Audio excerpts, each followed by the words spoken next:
সে চেয়েছিল একটি সত্যিকারের প্রেমের কবিতা লিখতে। তার তো একটাই জীবন, মানুষের জীবনে প্রেমের চেয়ে নির্মল পিপাসার জল আর কি থাকতে পারে।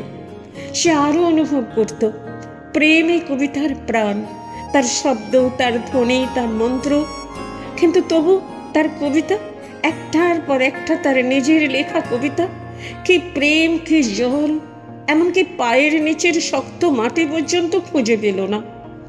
কবিতার জন্য তার দিবস রজনীর জাগরণ, যা ছিল তার জীবনের কঠিনতম সত্য, প্রেম নয়, তাকে বারবার অপ্রেমের দারুণ আগুনে ছুড়ে দিয়ে বলতো, এখানেই তোর পরিশুদ্ধি, এই যে আগুন, মানুষের পৃথিবী, আগে তার খিদে মেটা।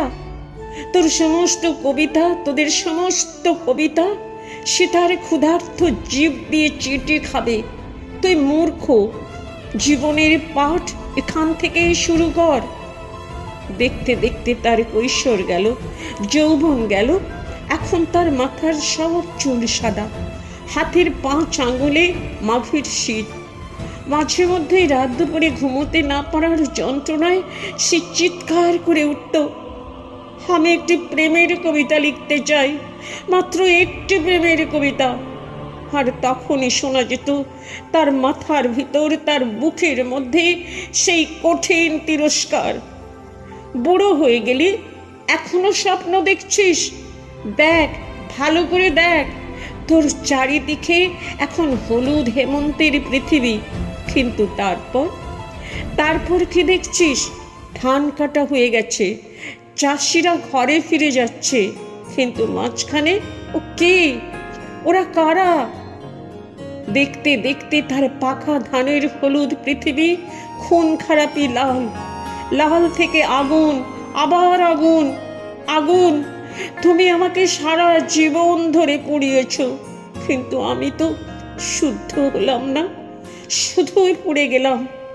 আমি সারা জীবন শুধু হাজার হাজার মানুষের দীর্ঘশ্বাস, তাদের সর্বনাশ আমার জটায় বেঁধে সরস্বতী নদীর জলে ঝাঁপ দিতে গেলাম, কোথাও তাকে খুঁজে পেলাম না।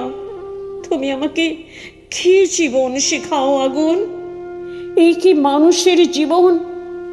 তার একটি মাত্র প্রেমের কবিতা। কবিতা, তুমি এখন 3 ভুবনের কোন অতলান্ত প্রেমের মধ্যে ঘুমিয়ে আছো।